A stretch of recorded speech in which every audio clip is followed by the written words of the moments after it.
Assalamu alaikum, жалпыға артроз туралы сөйлеп бермекчимин. Ал менен мунун эмне экендигин толук түшүнө алыңыздар. Андан ары ооруну кантип көзөмөлдөсө болорун дагы айтып бермекчимин. Демек, биздин денебизде 200дөн ашуун сөөк бар жана ошол сөөктөрдүн ар бири бирден же экиден сөөк менен сөзсүз түрдө байланышта болот. Мисалы, муну сөөк деп ала турган болсок, бул тарабынан жана бул тарабынан бирден сөөк менен байланышта болот. Жана ошол башка сөөк менен байланышкан жери анын эң катуу бөлүгү. Анткени бул жердеги басым ортолоруна салыштырмалуу көбүрөөк болот. Жана ушул сөөктүн эң катуу жерин биз кемирчек, орус тилинде хрящ деп айтабыз. Ушул хрящтын бузула баштоосу артроз деп аталат. Оорунун 4 стадиясы бар. Биринчи жана экинчи стадиясында дары-дармек менен айыгуу мүмкүнчүлүгүбүз көп.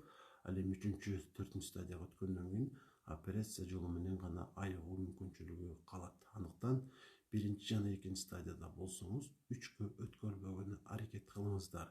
Эскертип кое турган нерсе, эгер 2ге өткөн болсоңуз 1ге кайтуу мүмкүнчүлүгү жок, 3кө өткөн болсоңуз 2ге кайтуу мүмкүнчүлүгү жок. Болгону ошол абалда гана сактап туруу мүмкүнчүлүгүнө ээсиз, кийинки стадияга өткөрүп жибербей.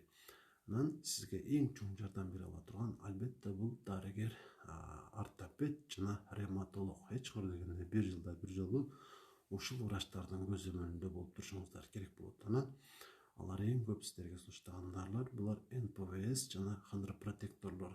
Ар бири тууралуу бир аз айта кетейин. НПВСтер ооруну калтыруудан сырткары сезгенүүнү кетирет. Сезгенүү деген сөз бул кайсы бир денеңиздин бөлүгүндө болуп жаткан оорунун бардык белгилери.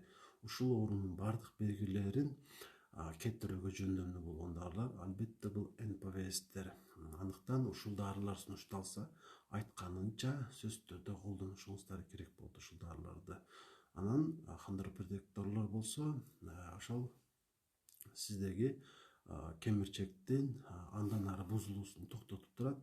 Ушул максатта буларды дагы ичесиздер. Эч кол дегенде 6 айга чейин ичишиңиздер керек болот. Андан кийин дагы бир канча убакыт токтотуп, кайра иче баштайсыздар.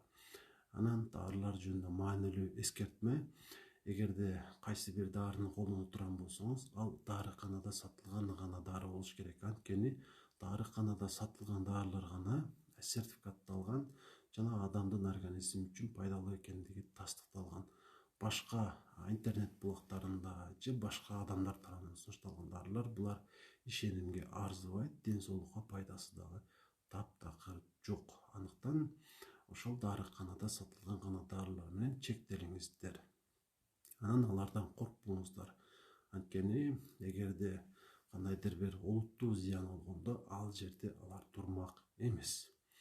Анан дагы эмне кылса болот? Ооруну жеңиш үчүн сөзсүз түрдө өзүңүз аракет кылышыңыз керек болот. Мисалы, кыла ала турган нерсеңиз, салмагыңыз көп болсо, өзүңүздүн табигый салмагыңызга жеткенге аракет кылышыңыз керек. Анткени басым канчалык көп болсо, ошол сөөк дагы ошончолук көп зыянга учурайт. Ошончолук кийинки стадияга өтүп кетүү мүмкүнчүлүгүңүз артат. Андыктан арыктаган аракет кыласыз. Анан дагы витамин жана минералдарды толукташ керек болот. Эгерде аларда жетишсиздик болсо дагы сөөк тезирээк жешилет, тезирээк операцияга жакындайсыз. Ошол себептүү айрым витаминдерди жана минералдарды лабораториядан текшертип, эгер жетишсиздик болсо, аларды синтетикалык формада алып иче башташыңыз керек. Мисалы, витамин Д, витамин К, магний, кальций, темир, анан дагы 2 гормонду дагы текшерип коюш керек болот. Булар ТТГ жана глюкоза крови. Ушул анализдерди дагы бир катар текшерип турасыздар. Анткени булар зат алмашууну көзөмөлдөп турушат. Буларды дагы сөзсүз түрдө аныктап, андан кийин зарылчылык болсо, дарылар ичилет. Эндокринолог врачтын сунушу менен гана. Анан дагы эмне кылсаңыздар болот? Сөзсүз түрдө сууну жетиштүү өлчөмдө күн сайын кабыл алып турасыздар. Анткени суунун жетишсиздиги дагы бардык оорулардын андан ары күчөшүнө алып барышы мүмкүн.